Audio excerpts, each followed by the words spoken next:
morning. It's Viewpoint, the program of personalities, politicians, and perspectives. So we certainly have two of those. Thank goodness we don't have a politician this morning. We've about had enough of that, hadn't we? By the way, I should take right first thing, you talk about a personality. To my right is replacement. Not really a replacement for Judith K. Busby. Never. She's Angie Whiteman, coach of former Lincoln College coach, wife of former Lincoln College coach Kirk Whiteman.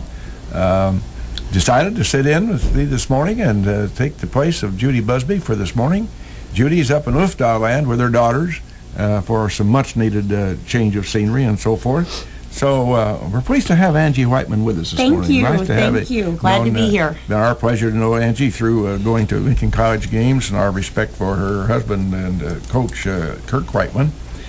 We always start, Angie, with try to start at least with a kudo of somebody or some organization or something in the community has contributed a little extra, The other day, I noted that a gentleman named Steve Ferris was nominated for Man of the Month at the Lincoln Courier. Quietly, Steve has done a lot of work with the Lincoln Youth Football Program. Yes. And a side thanks to Eaton Industries for all that they do up there. They have really made a major impact, giving us the ground and letting us erect a shed and so forth. So Steve has put a lot. We've had the pleasure of having him here talk about this football program in the past, and I thought it was very appropriate that he got that recognition. By the way, a grandfather aside, last Sunday I found out my grandson Kevin, who lives up in Canton, was playing up at Olympia in the youth football program. Right. So Granddad drives up there, beautiful ride in the country, and go up the back way and all. Well, it turns out the kid had a great day. He scored 2 touchdowns, intercepted another one, and so it was a big day for the kid. And so it was a fun and a beautiful day up there. Community events. Go ahead, Angie. I'm sorry. No, great. Hearing. That's a great game. Well, it was a fun thing. Community events. Elkhart Historical Society. On November the 9th, they're going to celebrate Christmas in Hollywood. You need to get your reservations in there by calling Elkhart Historical Society down there in Elkhart, and or contacting Gillette Ransom. That's always at the Wild Hare, and it's a nice evening, November the 9th.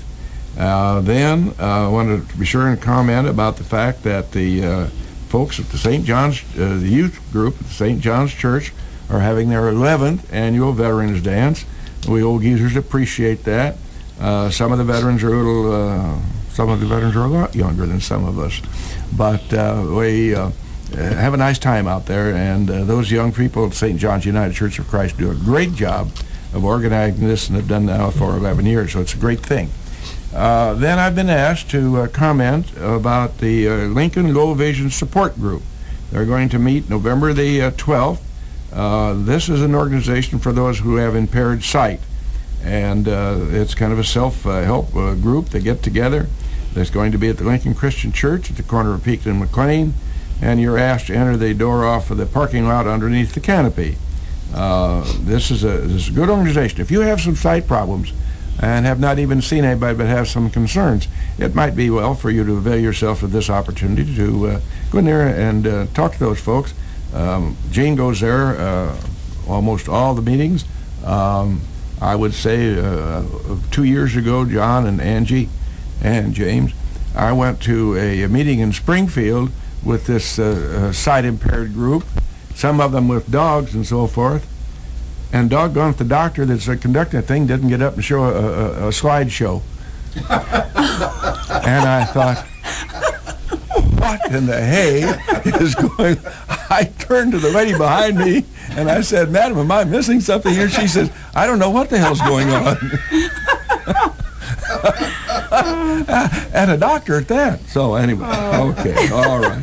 Well, we have some business at hand. And Angie, I'm going to ask you to introduce our guest this morning. Great. I'd love to. I'd love to welcome Lincoln College president and former CEO of Country Financial, President John Blackburn. Thank you, Angie. I'm really happy to be here. Great. Well, we appreciate John. It isn't, Angie, it isn't like John didn't have anything to do. He's got a lot of balls in the air, and it takes more than a circus juggler to do what he's doing. I was going to make a comment. I think there's a call coming in here right now, and I'm going to ask you to share this headset with me. This is a high-tech operation. It sure is. I think wow. we're going to have a call here. And John, if you want to put the headset on, you might want to. Yes, go ahead, caller. Go right ahead, caller. Hang on, I'm not ready yet. Oh, we have the wrong button pushed. Stay with us there. We have. All right, go ahead, caller. Hi, Bill. It's Lori Hey. Mock. How are you today? Yes, go ahead. Can we hear you? Bill? Yes, this is Bill. Hi, Bill. It's Lori Mock. How are you? Yes, okay, dear. Nice to have you call in this morning. You have something you'd like to talk to us about. I do. We have a local man, Wesley Schrader. He's the son of Randy and Teresa Schrader, and he's being deployed on a submarine shortly. His wife, Meredith Lawrence, and my daughter, Catherine Mock, are putting together gift boxes to give to the sailors. Basically, the issue is the submarine is being deployed for 6 months, and at the 3-month mark, the sailors get to open a gift box from their friends and family before the end of the deployment, and it gives them a little taste of home and a little nice surprise. Mm-hmm. We found out that there's about 50 to 70 sailors that don't have any family and friends to provide boxes, so we're trying to collect items to put in shoe boxes.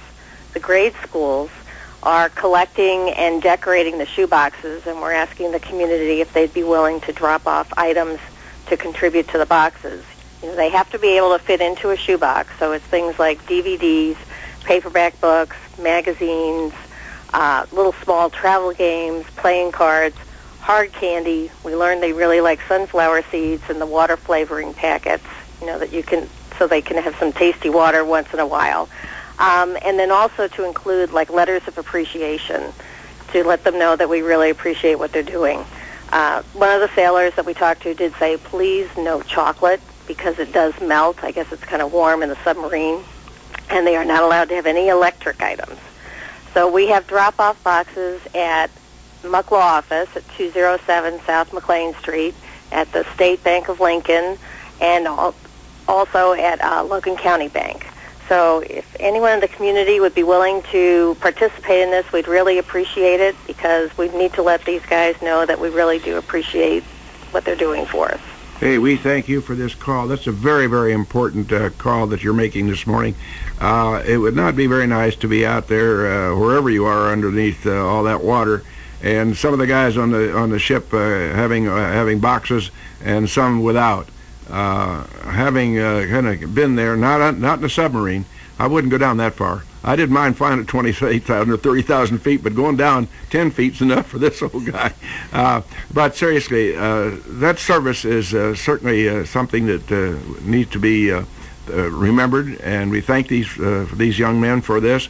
And so, once again, give us the distribution points for these boxes. It'd really be nice if this community would get behind and have more boxes than we need.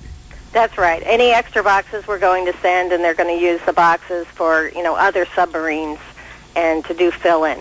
Right. The drop-off points are Muck Law Office and the State Bank of Lincoln and Logan County Bank. So, as I say, anything that anyone can contribute would be appreciated. And we've also, our office is defraying some of the postage, and the State Bank and Logan County Bank have also offered to chip in and pay for the postage. So we really appreciate their efforts. Well, what a neat thing. We appreciate your call, and again, we're going to urge folks out there in Etherland to get behind this and get, it wouldn't take very much.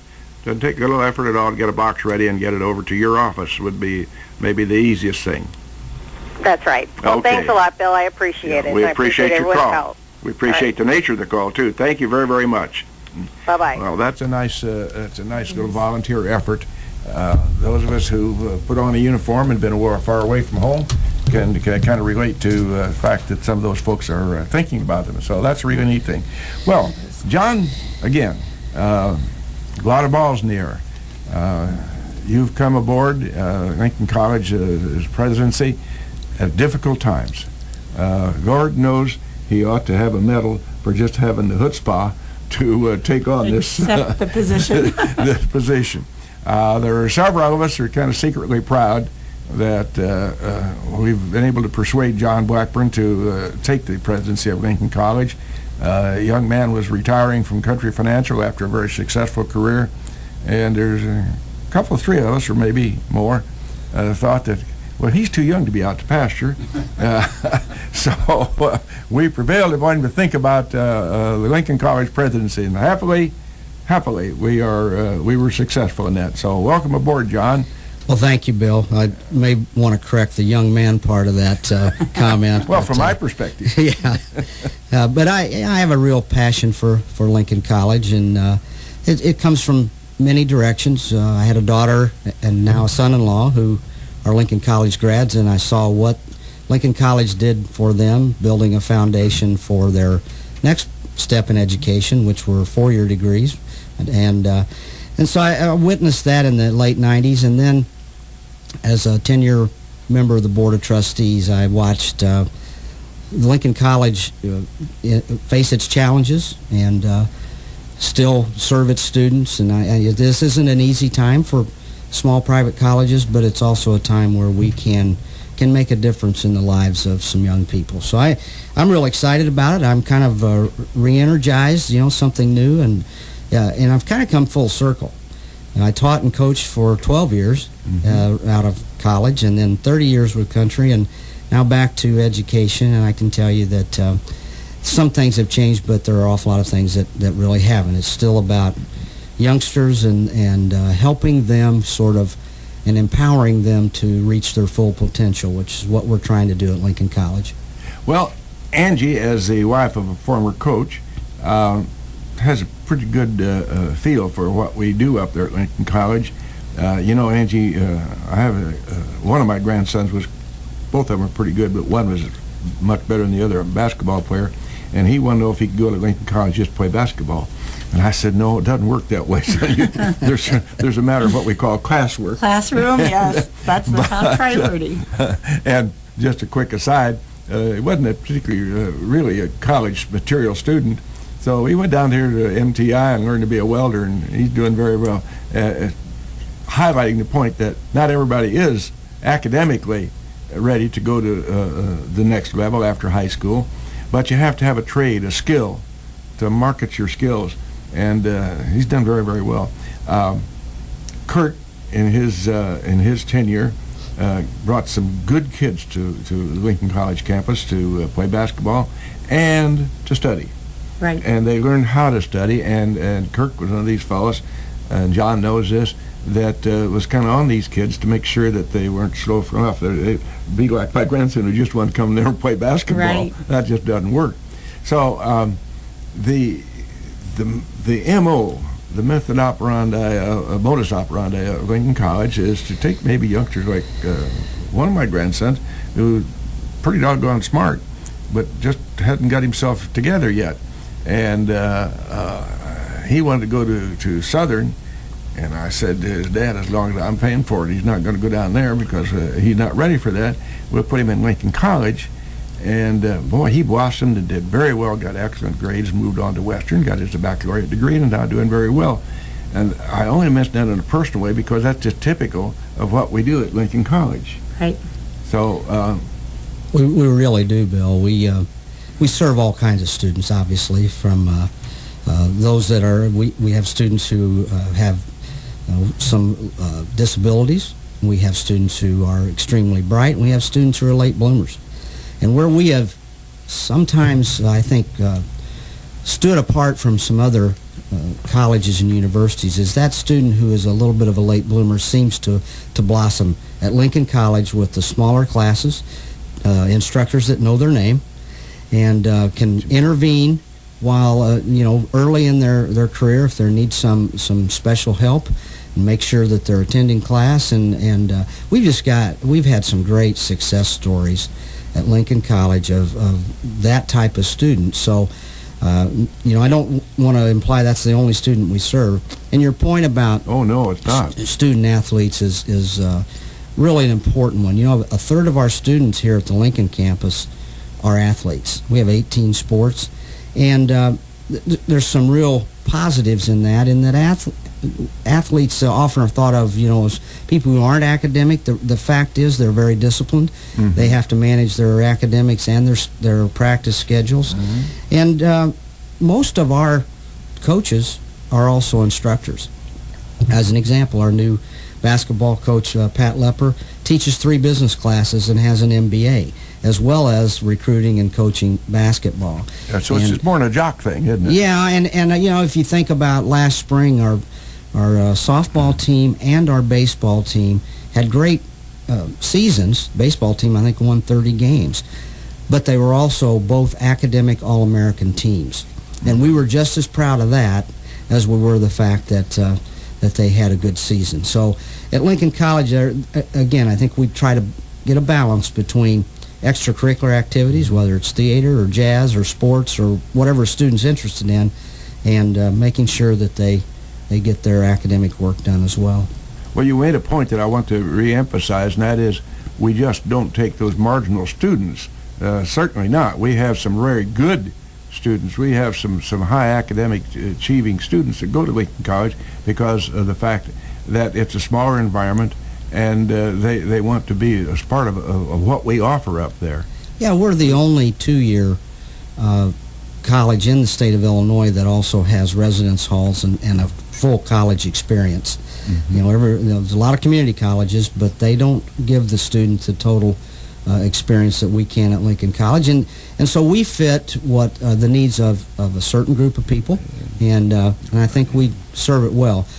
Probably the gem that I hope everyone realizes at Lincoln College is that we have such a dedicated faculty, mm-hmm. and many of them are very long-term. They sort of understand our mission and embrace it, and take on the responsibility of helping those students, making sure that when they leave Lincoln College, they're ready to perform at any size college or university that they want to attend. Well, I can speak with some authority about that because as far as our instructors, as you know, because we're close and so forth, and Gene and I have an intense interest in Lincoln College, and I'm there a fair amount of time, and I know in conversation that our faculty, they don't take that just as another job. No, they are really involved with their students, and they'll spend the extra time. Well, you're absolutely right. And if you go to the big universities and you go into a math lab or a science lab somewhere where the students are getting some extra attention, it's usually a graduate assistant. At Lincoln College, it's your instructor. They're in the math lab. They're in the English lab. They're meeting with students one-on-one, and it just is a very unique environment and fits some students so well because they need and want that attention and maybe that little boost in making sure that they get everything done on time and that they achieve at the academic level. But I don't want to imply that's all there is to it. Mm-hmm. We're really put an emphasis this year, and I'm not saying it hasn't been there in the past, but on educating the whole student. We want to make sure that they are ready to compete at whatever their next step in life is, whether it's in a 4-year school or going to normal to our 4-year school or getting a job, whatever that is. We want them to compete academically, socially, behaviorally, and really be a complete person ready to walk out of here and compete with anyone anywhere in the for whatever they want, whatever their goals and dreams happen to be. John, that speaks to this new initiative that you have on campus called the Civility Initiative. Could you just comment about that briefly for a minute? Yeah. I think that's very important, rather unique. It's very unique and really important. Civility's become a big issue on college campuses all over the United States. And, we have noticed over the last few years at Lincoln College that some of the students, it wasn't that they wanted to misbehave. They weren't sure always what was acceptable.